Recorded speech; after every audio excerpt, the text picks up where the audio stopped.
Hello, everyone. It's my pleasure to welcome Professor Rhee. We've been so looking forward to talking with you about Arrival. Now you're talking to us from the East Coast tonight, so that would be midnight for you, correct? Yes, it's a little bit of a late night, but I'm really excited to talk with you and everyone about the film. I hope you all enjoyed it. So, Arrival sort of begins with a professorial daydream. So say this happens to you, some military personnel walk into your office one day and ask you to listen to a mysterious recording that turns out to be some kind of alien language. What are you feeling? Are you excited, terrified, skeptical? I think all of the above. I think I would be frightened, curious, excited, frightened. But I think whenever I watch the film, I'm always struck by Louise's composure in that moment. I would like to imagine that I would be similarly composed, but to be honest, I don't think I would be. But I'd like to imagine I would. How about you? I'd be super excited. I'd be like, all right, let me grab my purse. I can see that. I mean, if someone ever asked this, of me for something like, hey, Professor Jue, we're going to decipher dolphin, I'd be like, let me get my Dramamine. I'm getting on the boat. We're ready. We're ready to go. So, it's really fun. And I think it's just exciting because so many science fiction films, center scientists, but not always humanists or language experts. And so for us, it's super refreshing to see this in place. Now, we've both read the short story that Arrival is based on called Story of Your Life. And this is my super flagged, well marked up volume. Ted Chiang is a short story expert. He primarily writes short stories, sometimes novellas, and is really seen as a master of this craft. So I thought it might be helpful to talk about what are some of the differences that you noticed between the short story version and Arrival, the film. Yeah, I love this genre question. I think one of the things that was really interesting to me about the story is that I read it it's told completely in written language, right? But it's, the English language, as I was reading it, and it was describing heptapod grammar or, heptapod non-directional kind of linguistic kind of structures. I was so aware of how entrained I am in written English and the linearity of it, the left to right, top to bottom, directional, a kind of reading practice. So in many ways, it made the heptapod language and the different grammatical structures seem really even more unfamiliar, right? Because I was experiencing English's written English's linearity in such an embodied and cognitive way while I was reading about this other kind of language, right? So I think that was a really interesting difference for me in terms of the film versus the story. And in terms of tone, I think Louise is the narrator of the short story, and her narrative, her character as the narrator is so specific and so delightful. We've talked about how there's a lot of humor, right? She's that both demonstrates how sharp she is, as well as how kind of wry she is at the same time. I think the story really has a little bit more of a distinct separation between the kind of the personal narrative, the personal emotional narrative, the memories of the future with her daughter, and then these kind of at times dense kind of discussions of linguistic science and physics. So the way that the story weaves those two very distinct narratives together, I think is different in the story than it is in the film. I think this film, in the film, they're a little bit smoother deliberately, right? They work together a little bit more smoothly, but I think there's a really interesting kind of almost kind of disjunction between the two different narratives in the story. But I think Yeah, and of course, in the story, the daughter dies in a climbing accident as opposed to in a fatal illness. I think that's a really significant difference, especially in relation to the way the story raises questions of free will versus determinism in terms of Louise, because even though she knows when her daughter's going to die and how her daughter's going to die, she does nothing to prevent her daughter from going climbing that day, right? So, but it's interesting because I think part of what that whole element does is in a way, it kind of suggests that in the story, free will and determinism aren't really as oppositional as they often are kind of conceived to be, because the story is very clear that Louise chooses to make decisions in the present that replicate her memories of the future, right? So it's not like she just is doing them, right? But she actually makes a kind of deliberate choice. So I think that's a really complex kind of rendering of that question that kind of, I think, is elided by the film because of the different modes of death. Right? Like she wants to make her memories true, right? Like almost make her memories true in some way. And so it's it's really complicated. I want to maybe go back to a point you were describing earlier about grammar. Yes. So, a riveting question for the audience here. We're going to be talking about grammar, which has to do with the dimensionality of it. So when I first read the story, I was just blown away by its imagination of a two-dimensional grammar. But then I started reading some interviews with the author, and he described a couple different analogies. He said, well, musical scores have a two-dimensional grammar because it kind of matters, the space on the page, and so does sign language. So he imagined that if one were thinking with truly thinking with sign language, just like you might dream in a foreign language when you really get to know it, or if sign language is your first language, maybe one would reason not with an inner voice but with an inner pair of hands.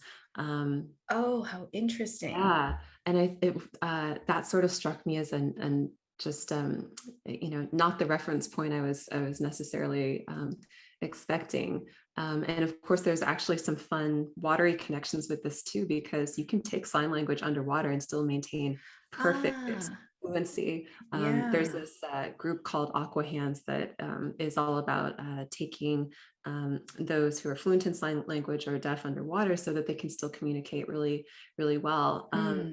And when we look at the film, the aliens are rendered with this kind of starfish palm. Exactly. Too. So and that was, I think, an homage to the way that in the story, the radial symmetry of the heptapods really matters. The characters sort of front and back. And the justification in the story is that it's because, they have radial symmetry. They're not like bilaterally symmetrical, beings. So that one, so in the story, I feel like there's the starfish, but then in his commentary, it's like, okay, he's thinking about sign language.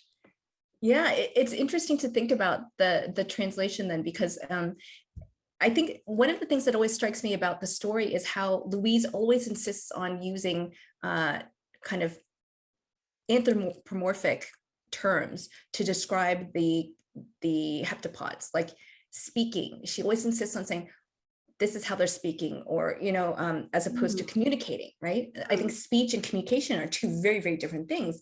And in fact, I think it's maybe interesting to think about how speech becomes kind of the mode of communication that was less productive for them, for Louise to communicate with them, right? But she insists on using these terms that apply to humans, as opposed to kind of thinking about how maybe they have their own kind of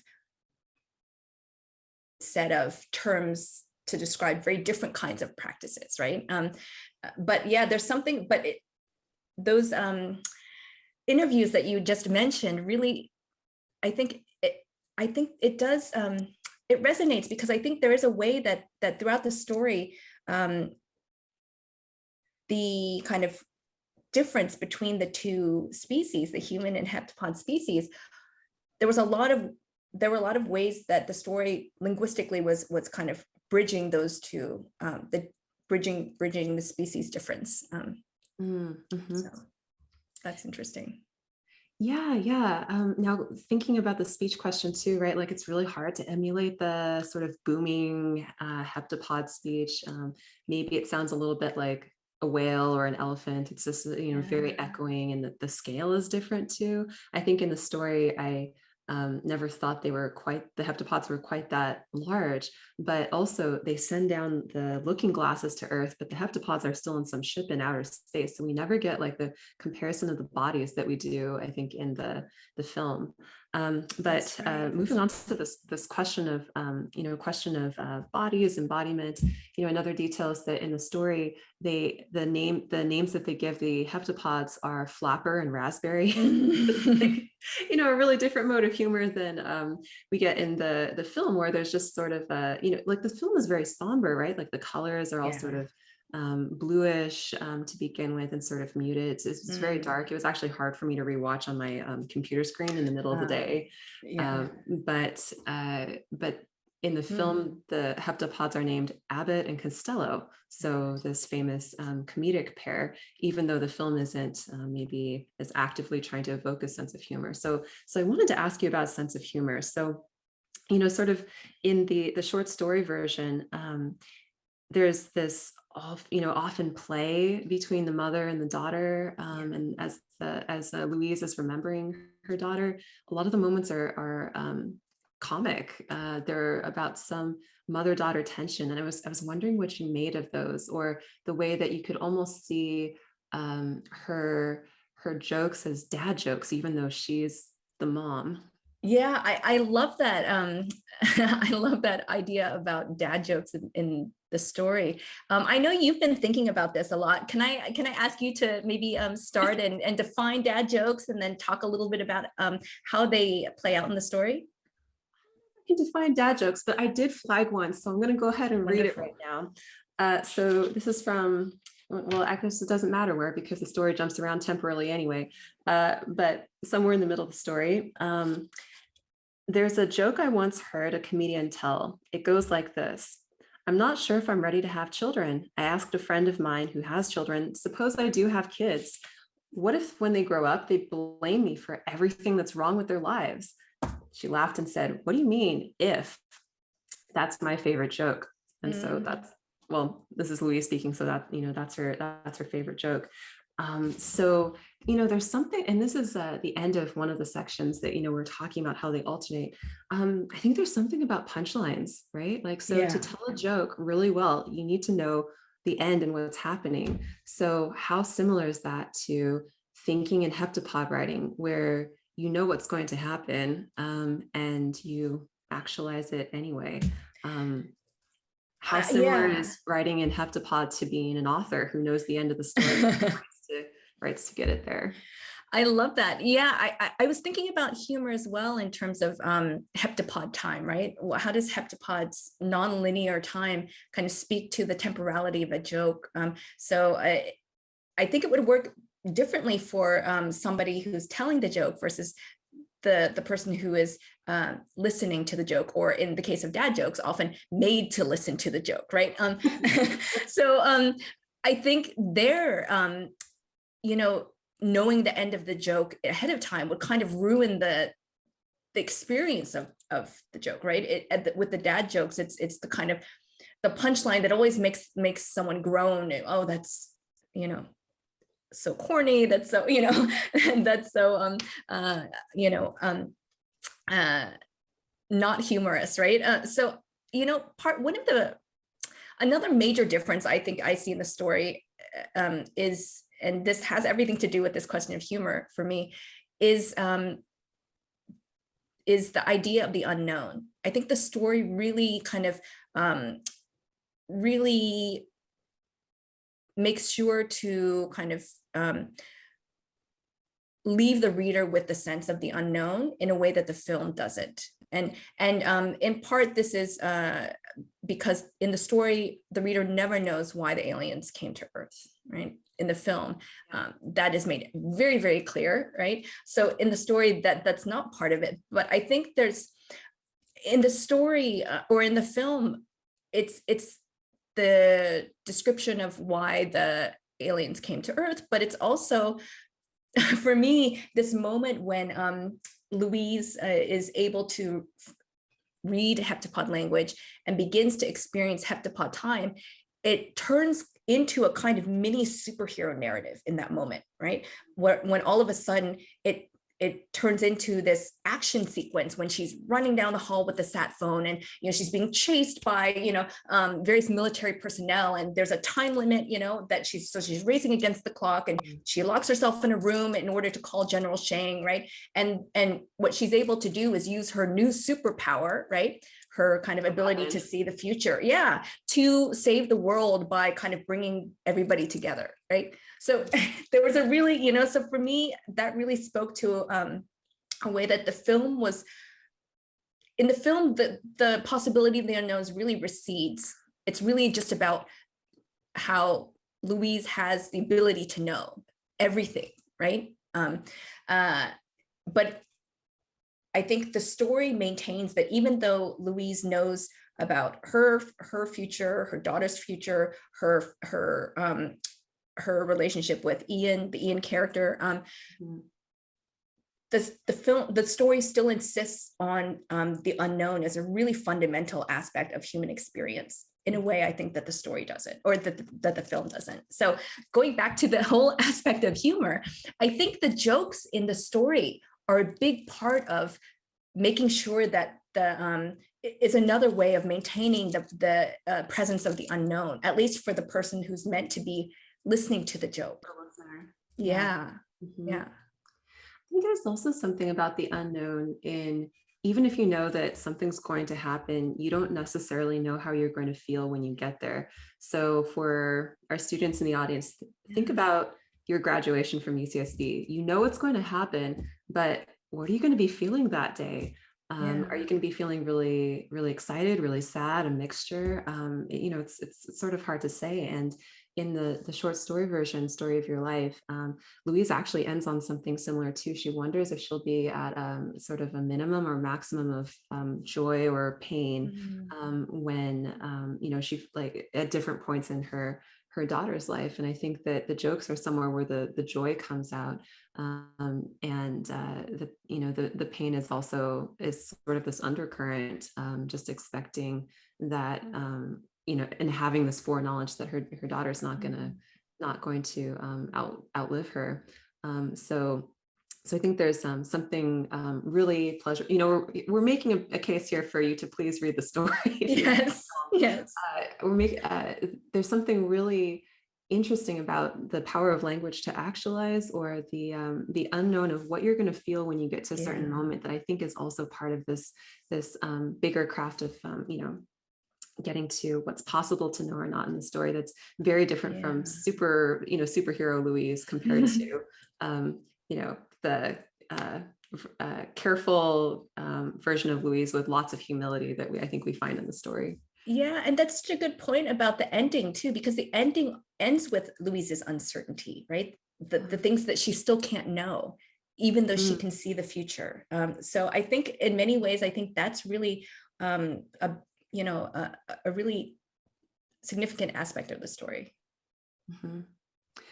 Okay, so going back to one other thing with jokes too, when I was rewatching the film, and as you were too, the daughter, I was looking for the moments of humor, because overall the film is pretty somber, but in the sort of introduction or the beginning montage, we see her with her daughter playing stick 'em up with my tickle fingers, and around there. And so there's these small moments, but like I feel like the humor is really contained by that, rather than a little more sort of inverse. But it also, but I thought there was something really smart that the cinematographers did there, which is, if you see the horse around the waist of the little girl, I had to, sort of pause and go like, all right, how many appendages do we have here? Do we have 7? Is it close to heptapod? Because there's sort of a visual pattern of looking for 7s that you can go through and rewatch to see. Oh, that makes me, wait, how many appendages were there? So There's the four legs of the horse, the head of the horse, the tail of the horse, and then her two arms. So Okay, there you go. pretty close. Wonderful. It's close, pretty close. Sorry. So, in terms of humor, I was also, when I was rereading the story, I was also noticing that humor is not just a mode of emotional communication between Louise and her daughter, but it's also a mode of emotional communication and connection between her and the Ian character, who has a different name in the story. But and his so he actually, so there's something very significant about, I think in different ways, he's often kind of his humor is often embodied, right? It's often like a roll of the eyes or something. So there are different modes of humor, but there's still a form of communication, no less. Sophisticated communication through humor too, right? Because someone's sense of humor tells you a lot about how well you're going to get along with that person. Absolutely. Actually, I'm glad you brought up Ian, because I feel like in at least in the story version, it's very different because Louise has already moved on. She hasn't, she's with somebody else. So is Ian. And there's not this kind of grief over the future loss of that relationship. Whereas in the film, Louise she knows not only that she's going to lose her daughter, but that she's going to break up with Ian too. Like those two, come together. And so this loss that is, or like you could say departures, which is part of arrival, is also the loss of her for sometimes significant other, not just her daughter. Yeah, absolutely. We were talking a little bit about earlier about grief, and I wanted to maybe ask you a question about this. So I'm really interested in the idea of what grief and mourning would look like in a heptapod time, right? Because I thought it was interesting that in the story, even when she begins to experience time as heptapods would, in this nonlinear way, and knowing the future in the present, loss and mourning still seem to function in the same way for her, right? In a kind of deeply recognizably human way, as we would experience it in human time. So I was interested to hear maybe what that might suggest about the film's larger engagement with grief and loss. Yeah, so this is a great question, and I thought about it a lot, especially after sort of being interested in the humor and the jokes question too, because I think they actually share a similar temporality. Like the anticipatory grief, which is the expectation that a loss is going to happen, actually operates in a similar way to the way that you might tell a story or tell a joke when you already know it's going to happen at the end. So I think we actually don't have a whole lot of access to heptapod time as an alterity that's different from human grief, because I think heptapod time is the time of human grief. Wow. And the reason for that is it works both ways up and down the sort of stream of time, right? So if you're expecting a loss, this is what Louise has throughout the entire film. So her, I guess you could say her consciousness of experiencing heptapod time coincides with anticipating the grief of her daughter. And in the film, it speeds up towards the end. We get more and more flash forwards as the film progresses.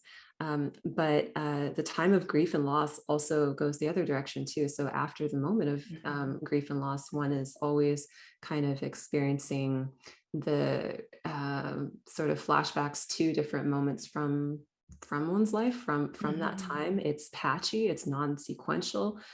It's also unbidden. You don't know when like a grief trigger might happen. And I think we see that with Louise, but with her future memories. Like you never know in the process of studying heptapod kind of what's going to set off that daydream of sorts for hers. Daydream is maybe a little too weak of a word, because they're very immediate and compelling, and they grab her attention. And I thought it was emotions and her emotions. Yeah, absolutely. With all the strength of a child. I was really interested in some of the lakeside moments with her daughter, when the daughter's like, Mom, Mom, pay attention to me. And so that's what kind of grabs her or pulls her It's so interesting because in one of those moments, she describes her daughter as unstoppable. So it's in many ways, I feel like the way you're describing the temporal structure of grief, it's also unstoppable. Mm-hmm. That's interesting. I'm gonna have to think about that one more. But yeah, there's something not under conscious control of it. So yeah, I mean, for a film that's so interested in the other, the alien, here we get this portrayal of grief that turns out to be actually very similar, I think, to the human experience of grief's temporality. And on the question of Alien, I wanted to sort of bounce them back to you as well. So one of our colleagues at Northwestern University, Michelle Huang, is also very interested in Ted Chiang's fiction. And she writes that it's common in so much science fiction to see the alien as Asian. I mean, we see this in Ex Machina in like a kind of disturbing way. And here we have this Asian American author who doesn't explicitly cast, protagonists in this film as Asian, but in his fiction, he has a lot of interesting aliens. So I'm wondering what you made of, the heptapods in this light, or in his other stories, even some of the other characters that are mechanical beings, or in one case, a parrot. Like he really, sort of runs this large range of characters that normally might be hard to understand. One might even use the sort of stereotype of inscrutable here, if inscrutable means impossible to understand. So many of his fictions try to bridge that, right? And get to this deep emotional or inner experience of something which would have been hard to understand. Yeah, it's so interesting because I think for me, it was interesting how there seemed to be a kind of connection of otherness between the heptapods, Louise, and General Chiang. And that's right, yeah. So who is, I think, the only Asian character in the film. And so I think when we first, before Louise is enlisted to try to communicate with the heptapods, the film depicts her in various scenes as kind of alone and isolated from society, right? Even when she's in a space with other people, she's disconnected from them. And then the heptapods, of course, they are kind of literally embodying the alien other in all of these different ways. And then I think when we first hear about General Chiang, he is kind of described using these kind of Orientalist tropes, I think. But when in that crucial conversation between Louise and General Chiang, they communicate in English, they communicate in Mandarin, I think, but more importantly, they communicate on a kind of deeply personal and emotional register through the shared kind of experience of grief and loss, right? So, but that's another character I think that was othered, right, by the film. And so it's interesting too that I think part of that kind of that shared otherness that these different characters have also is part of why they're able to communicate with each other in ways that other characters in the film aren't. And General Chiang actually has enough of a sense of heptapod time to intuit that in that crucial conversation, he should show Louise his phone number. He should divulge his wife's final words on her deathbed. And he says, I don't know why I'm telling you this, but I feel like I really have to, right? So there's something about that I think their shared otherness that allows them to be kind of in more kind of significant conversation or communication with each other somehow, right?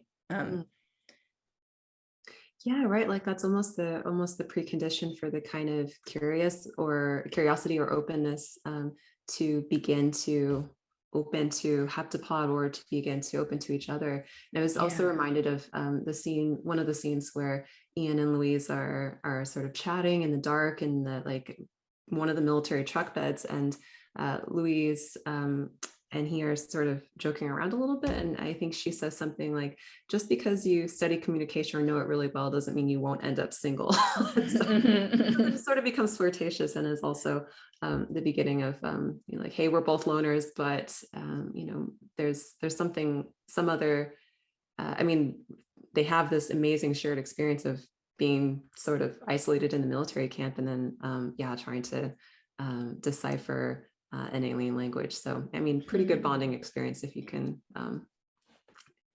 listen out. Mm-hmm. Absolutely. It's interesting. For some reason, I always thought that Ian was a little bit less of an outsider in terms of how the film depicted him, even though the bond between him and Louise was so apparent, and they clearly were able to understand each other in ways, very quickly, right? In part because I think Ian in the film really, more so than Louise, kind of communicates through humor. So his kind of like gentle ribbing, even when they first met, right? I think is part of what kind of endeared, I don't know if endeared her to him, but I think created a kind of more of a sense of intimacy than they would have had otherwise. But yeah, that's interesting. Oh. So I also wanted to ask you a question about in relation to your book, which is The Robotic Imaginary. It has a fabulous cover. To all the students in the audience, if you want to think really differently about robotics, please check this out. It's brilliant. So you've written a lot about the labor of care in relation to robotics. What were some of the sort of aspects of care that you noticed in Arrival, whether it's Louise's care for her daughter or other relationships of care, between her and the heptapods? Were there aspects of care that kind of stood out to you for someone who's thought about this, very deeply in relation to the science and creation of robotics? Yeah, I think the thing that stands out to me the most in the film about care is Louise's relationship with the heptapods. And not just the kind of emotional bond that grows, that grew over time, but even in the act of kind of trying to communicate, trying to learn from them and to teach them, right? Trying to learn heptapod, at the same time trying to teach them the English language. Teaching itself is a mode of care labor, right? So I think thinking about the way that Louise was teaching, very much kind of for me was I think one of the most significant depictions of a certain kind of care work. And from a disability justice perspective, care is conceptualized as reciprocal. So I thought that was really fascinating, how the care work of teaching done by Louise was very much reciprocal, because she, as she was teaching them English, they were teaching her heptapod. And in fact, Louise insisted on that reciprocity, right? She's because she wouldn't be able to learn their language or communicate with them otherwise, right? So I think the way that the film really emphasized the reciprocity of that relationship through a particular form of care work was really interesting as a way to think about the kind of care forms of care that we might imagine. Do you feel like this was dramatized because the military didn't want to teach the heptapods anything, right? So there's like kind of a structuring framework of like, we actually don't want to have like, please limit your reciprocity. We don't want to teach them anything by accident or right. That was such a big kind of I guess narrative tension, right? But yeah, I absolutely think that's right. But Louise, with all her gumption, kind of made it happen anyway. So. Mm-hmm. Cool. Well, I think I'm going to ask you one or two more questions, and then we'll take a couple from the audience. So let's do maybe two. Okay. So the first one has to do with the aesthetics of the film. So there's all this fog, and the tones are very sort of muted, bluish, somber. And the glass where we see the heptapods, behind, it looks like a theater, right? So this is a very meta sort of framing for encountering the aliens. It's like sort of voila, there they are, and they go up through the anti-gravity sort of chamber of the ship and arrive there. So I was curious what you thought about the kind of cinematic aesthetics of framing the aliens, and then also just about the role of water and inkiness throughout the film. Like we see the heptapod writing appear as this kind of almost magnetic, like calligraphy ink that's in circles. I'm not sure. Do you remember how you imagined heptapod writing when you first read the story, or did you read it after seeing the film? Because I was I didn't, so I was excited about the film. I wasn't sure how they would render the alien writing. I kind of want to ask the author next week what what his original ideas were for it too. But yeah, I'm just curious what you you thought of the writing, and just also the watery but also cinematic aesthetics. I don't think I imagined, when I was reading the story, I don't think I imagined the writing to be to dissipate the way it did, right? That even in the kind of even in the actual writing of the language, there was such a sense of ephemerality that kind of, I don't know if it contrasts, kind of heptapod times, kind of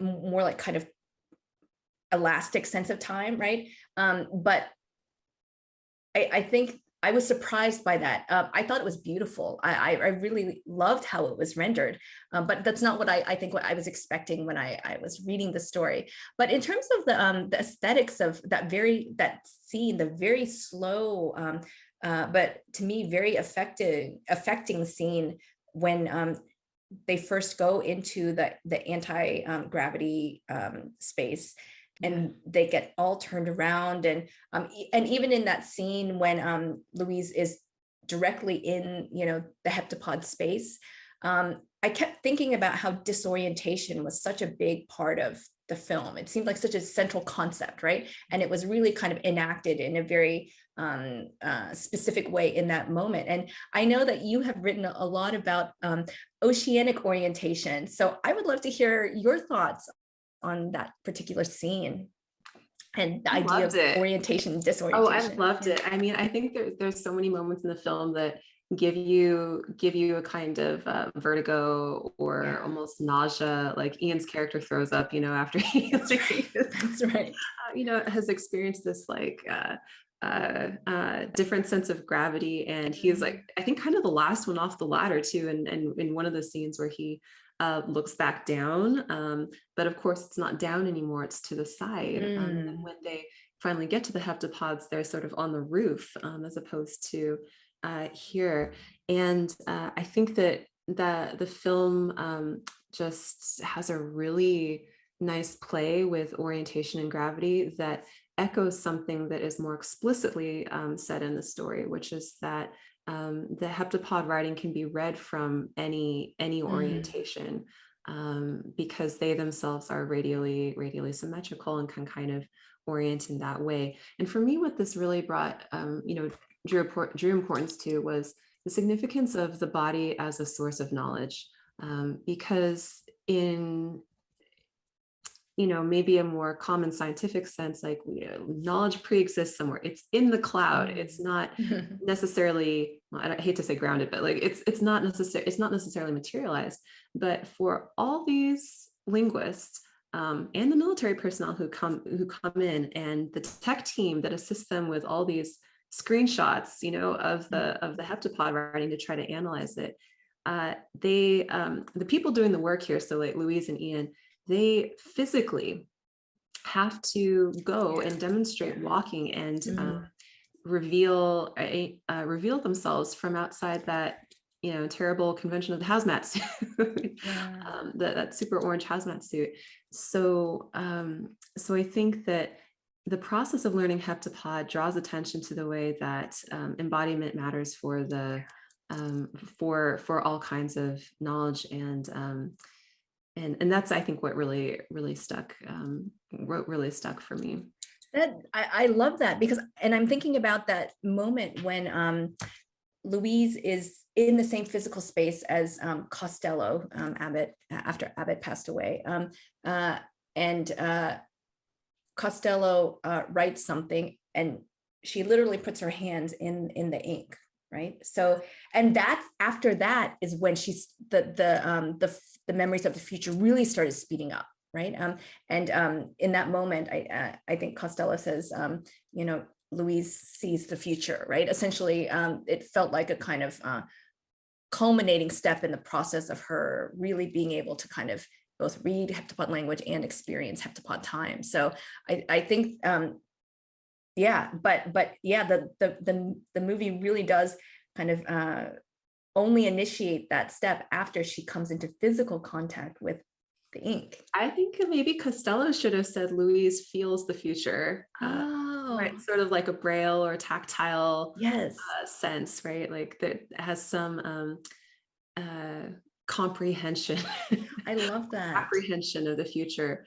Because prehension, right, it's like your ability to kind of grab something, and apprehension, you're nervous about what you're grabbing, and then comprehension, you're understanding it in some way. So there's something about the tactile really throughout, is, I think, very visually poetic in the film, but then in the story you just have I think more conceptual attention to the importance of having a body for any kind of knowledge. And writing is the one place that can kind of meet halfway in between, because right, the verbal speech is hard to replicate through the kind of raspberry sound, but the or echoey sound in the case of the arrival of the film, but writing is somewhere they can meet halfway. But even the limits of being able to communicate through their respective, you know, spoken languages was because of their difference in their physiologies, right? So again, it comes down to the body and how the body is the site of knowledge. So, wow, that's great. It's always a fun question to talk about. I'll ask you one more question, and then we'll take a couple from the audience that I have been texted. So, you know, we've got these on hand. Now, you know, sort of one irony of the film that's quite bittersweet is that it's called Arrival, but it's all about departures, the departures of the heptapods, the departure of the daughter and of Ian, you know, ultimately from Louise's life. But much of this is foreshadowed at the beginning, especially the loss of the daughter. So I did want to ask you, you know, we already know the end. Why do we keep watching anyway? I think, you know, I think one of the things the film, I think, might suggest is that arrivals and departures may not be the most important moments, right? So the time between an arrival and a departure is not just the mean time, but perhaps the most significant time. But, you know, it's interesting. I taught this class this semester in my speculative futures class, and my students were talking about how different it was to watch the film for the first time versus rewatch the film, right? If you already knew what happened, and going back, something like the opening montage of the scenes of the daughter's life, they hit in a very, very different way. If you already know what happens, right? They become much more resonant when you know that those are actually Louise's future memories and not a past, right? So I think in many ways, you know, knowing about that, knowing what happens, I think first of all, I think then the film's attempt to represent the structure of heptapod time becomes a lot clearer, and I appreciate it so much more. All of the very kind of elegant kind of editing choices and kind of narrative choices about narrative structure. I think in a lot of ways, this question is similar to Louise's own relationship to heptapod time, right? And her relationship to, proceeding with her life, with Ian, with her daughter, despite knowing how these very important people to her will depart from her life at a certain point. So I think in that sense, for the spectator who's rewatching the film versus watching it for the first time, I think knowing what will happen in the film in advance actually enhances the emotional and aesthetic experience of the film rather than decreases it. So yeah, I think it's a kind of heptapod temporality, of watching as rewatching the film. Oh, I love that. Yeah, watching as rewatching, which is also reminds me of another moment in the short story version where Louise is reading a bedtime story to her daughter and she changes the ending on her and her daughter goes, "That's not how it goes." And then her mom asks her specifically, like, "Well, the ending, why do I have to read it to you?" And she's like, "I just want to hear it anyway." Yeah. So I think that, maybe Arrival aspires to the level of the beloved bedtime story Yeah. in some sense. Okay, That's now wonderful. I've acquired a few audience questions for you to consider. Miguel asks if you can discuss the cinematic ways that nonlinearity is visualized or conveyed. Oh, I love that question. So for me, it was largely in addition to for me, incredible kind of aesthetic achievement of the heptapod language itself, which is quite exquisite visually, I think, and conceptually. I think it was in the editing, right? So in terms of the cinematic techniques, it was the way that, the kind of proleptic kind of flash forwards would be intercut with kind of Louise's kind of experience of the present. So for me, it was largely through the editing techniques and choices.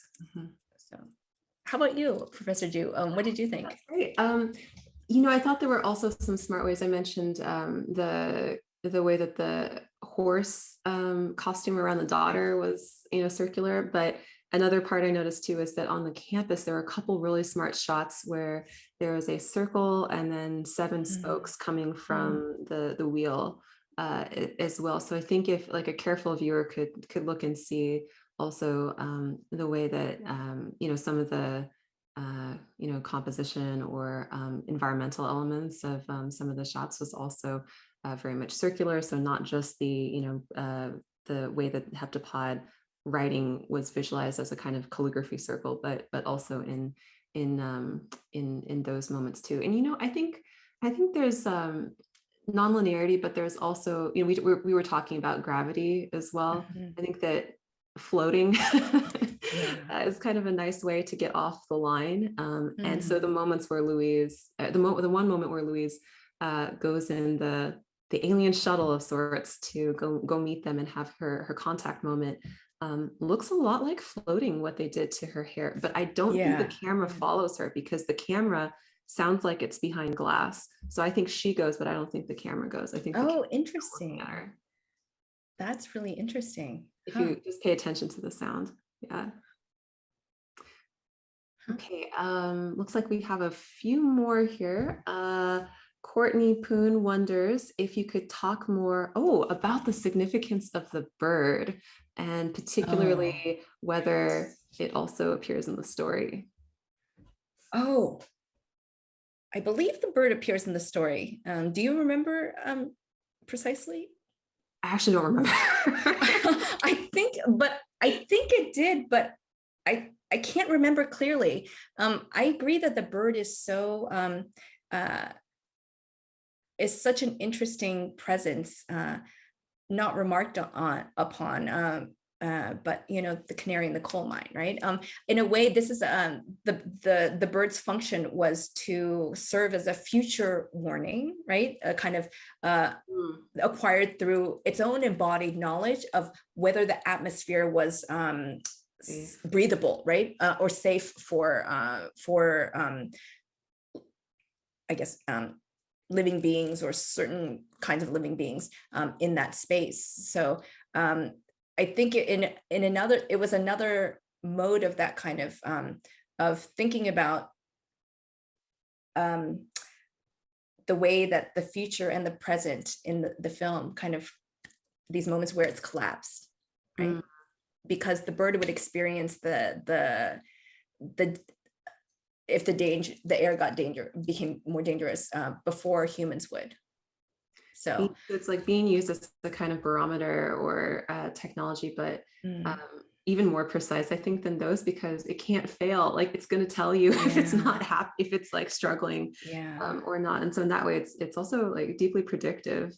It's so interesting, because I think, unlike a lot of Ted Chiang's stories, the technologies that are examined in this story are very kind of lo-fi, right? They're not kind of elaborate, kind of futuristic kind of technologies, but language, birds as alarms, right? There's something very, very different about the technologies that are being explored in this film. And so I really appreciate this as an interesting departure from a lot of his other stories about technology. I think that's the great point. And maybe the other story I would constellate with this one that does relate to birds is The Great Silence, which is about 6 pages and he wrote it as a response or a provocation or invitation, really, to 2 artists who were creating this film about the Puerto Rican gray parrot and the way that it was about its status as an endangered species. So he writes this story from the point of view of the parrot, wondering why humans are taking all this effort to go listen for extraterrestrials, including through structures like the Arecibo telescope, which was located in Puerto Rico until its collapse, actually just a year or 2 ago. And it wonders, why aren't you listening to the parrots? The parrots are incredibly intelligent. We're here and we have oral culture. Like, why not try to listen harder to the parrots? And so I think that's, I mean, maybe to connect this up with your observation about low technologies, you could say the parrot also is an underappreciated example of this, possible communicator that maybe hasn't garnered as much attention as the more glamorous, technically, let's say, sources of sound that we develop these elaborate technologies to try to listen to. And isn't it the absence of the birds chirping that would alert people to a problem, right? So it's not the alarm going off, it's when it stops that it becomes a problem. So in various scenes in the film, we hear the bird in the background, right? But it's interesting to think about this idea of, oral cultures, because in the story, and as I understood it in the film, Louise is telling this story to her daughter, right? Through a mode of oral communication, not written communication. Right? So it's interesting that the story that's so much about her learning a new written language then kind of comes back to oral communication. I think that's great. Yeah, also echoed by the way that she is I mean, even the small example I already brought up of telling her daughter a bedtime story, that's also an example of sort of mediating between the 2 modes. But even speaking itself, that's the hard one, right? Because that's linear. It's a medium that's experienced in time. And we all know from trying to skip around podcasts, like, that's actually really hard to do. It doesn't always make sense. So the writing is what affords being able to skip, jump in time, go backwards. So I think we're at 10 o'clock right now, but thank you so much for your time and for staying up till 1 o'clock East Coast to be with us. Thank you so much for inviting me. The joy was absolutely reciprocal. And I really appreciate this wonderful conversation and everybody who watched the film and thought with us about the film. So